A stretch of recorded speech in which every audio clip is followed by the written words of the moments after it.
And that's turning close enough to where it was before that I don't feel any need to remeasure that.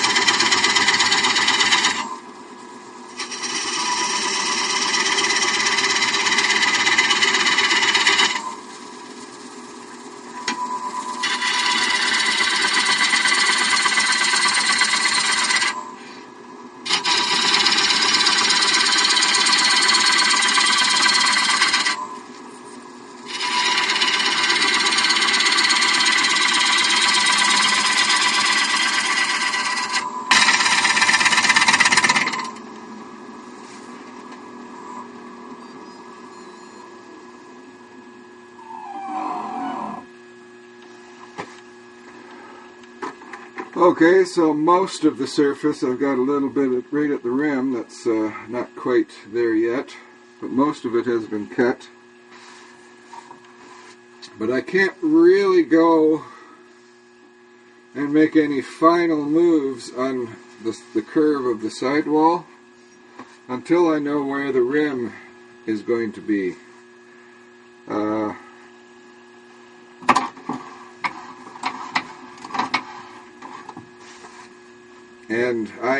So I want to true this face up, and that'll tell me where the curve is going to end. Basically, I can see where the curve is going to start, but at this point I don't know for sure where it's going to end. So any shaping I do is not going to be all that final, because I don't know where the top end of the curve is going to be.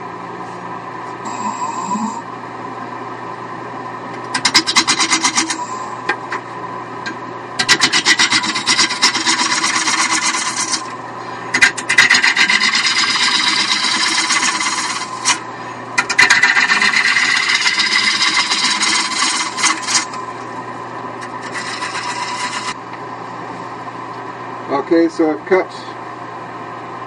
haven't cut the entire face, of course, but I don't need to. I only need to cut in a few inches from the rim to establish where the rim is going to finish up.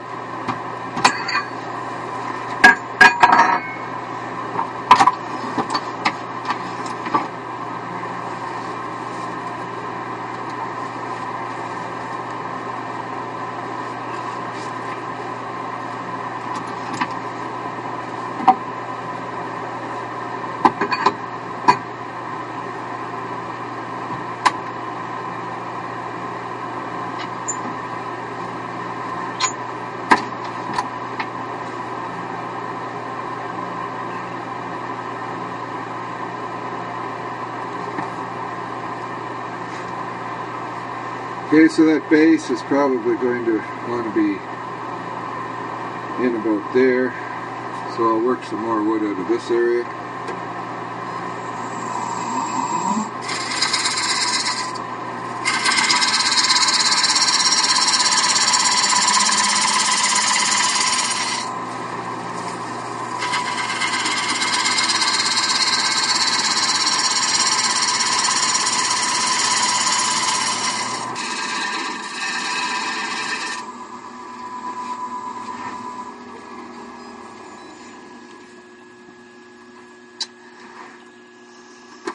Okay, so that's pretty clean. I again tend to get carried away. This is a rough out. A little bit of tear out isn't the end of the world on a rough out. So I'm going to say the outside of that is done, and I'll turn it around and remount it to take a core and then turn the inside. Okay, I'm just checking the shoulder that the chuck adapter will seat against, making sure that there's no debris there that's going to make the chuck go on slightly cocked. And since I've got the ball sitting here and the chuck in my hand, I'll let gravity help me get it seated properly by putting it on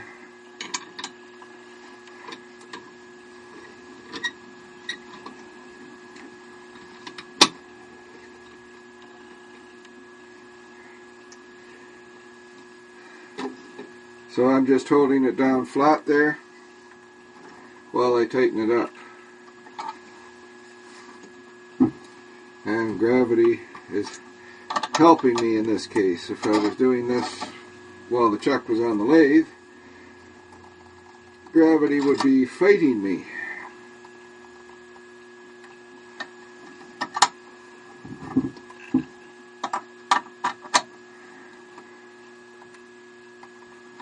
And also, before I forget again, okay, I need to use my Nova chuck with my coring system, which means I need it to be on the other side of the bowl.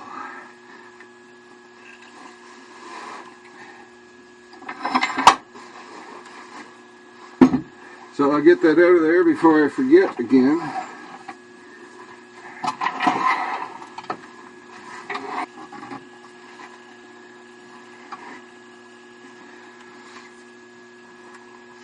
Okay, so I'm just going to chamfer this corner off here, and then I'm going to turn a tenon on the face of this, so that when that core comes out, I've got something to use to mount the core to work on it. Also, although it hasn't happened to me lately, when I first started using my coring system, I did split the tenon off a couple of bowls while I was trying to core them. And if I haven't got a tenon here, it makes it awful difficult to save the bowl. So I'll do that tenon before I do much of anything else.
And that's fine for the size of the tenon, so I'll go ahead and cut the tenon here.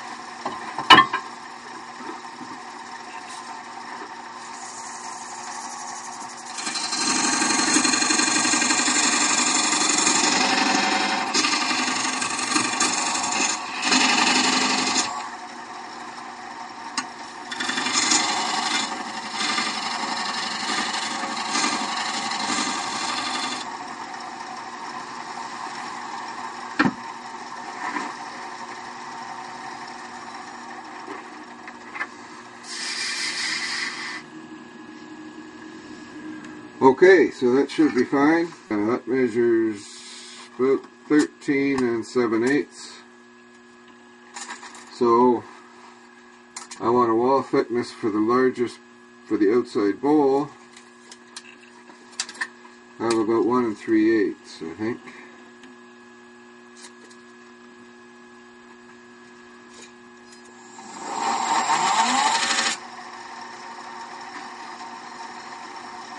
That's 10% of the diameter.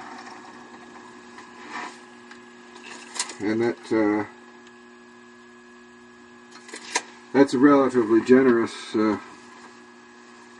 10% of the diameter. You shouldn't have a problem being able to, like after it dries and warps, you should be able to get it back to round again and still have enough wall thickness to do a little bit of shaping. Of course, that different woods move different amounts. It's entirely possible that some kinds of wood that wouldn't be enough, but I haven't run into any. Alright, so this is the turret or gate for the MacNaughton cording system, which is the one I have.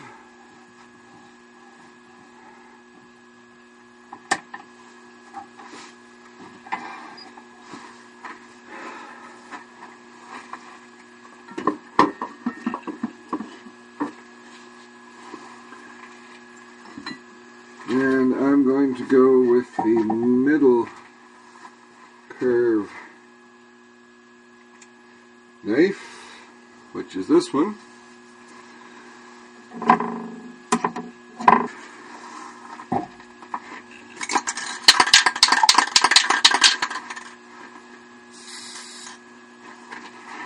And I'm just, this is actually top coat, which is a dry lubricant. Well, it's not dry when you spray it on, but it's for table saw tops and jointer tables and stuff like that, so that the wood will slide smoothly on them. And I want this tool to slide smoothly through that gate. And it would be nice if the shavings coming out would slide smoothly across the tool, but that's usually the difficult part, or the part that causes the most problems. Now,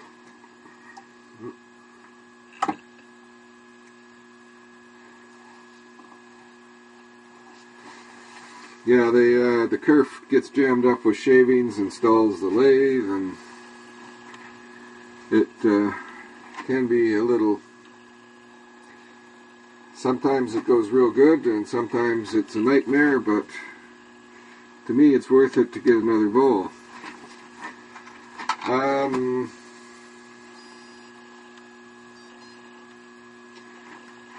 So, face shield down. And I'm ready to go here.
So I'm in that deep.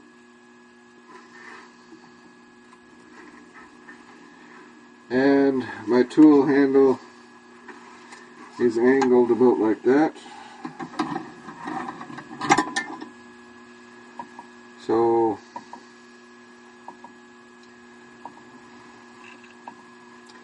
I actually am getting relatively close to being done.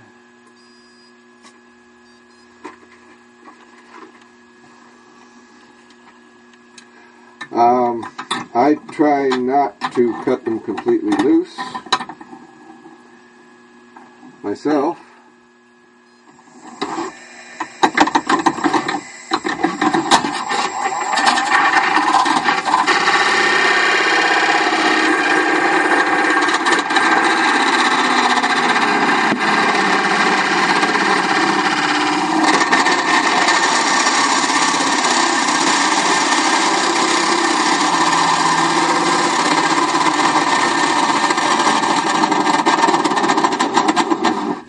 And I think that should be close enough to snap.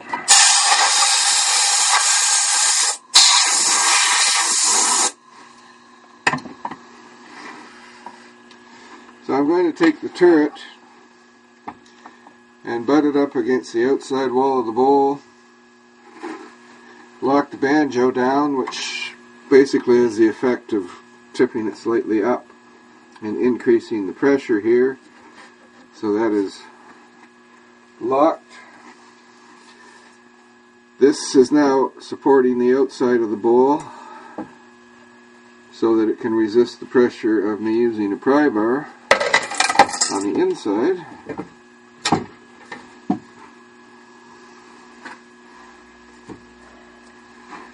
And I now have a core,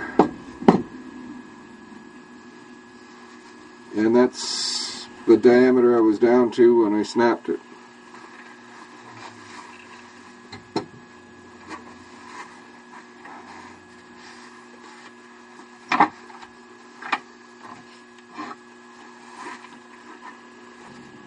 I actually may have gone a little deep on that one.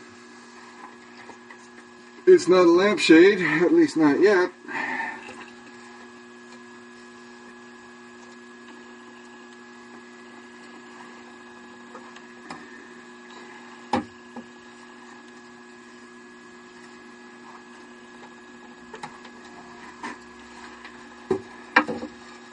Well, that's saying I've got about 1.5 inches of wood underneath that right at bottom dead center, so that's actually not too bad at all. So I'll clean that up so I can get a better reading on how much I've got there.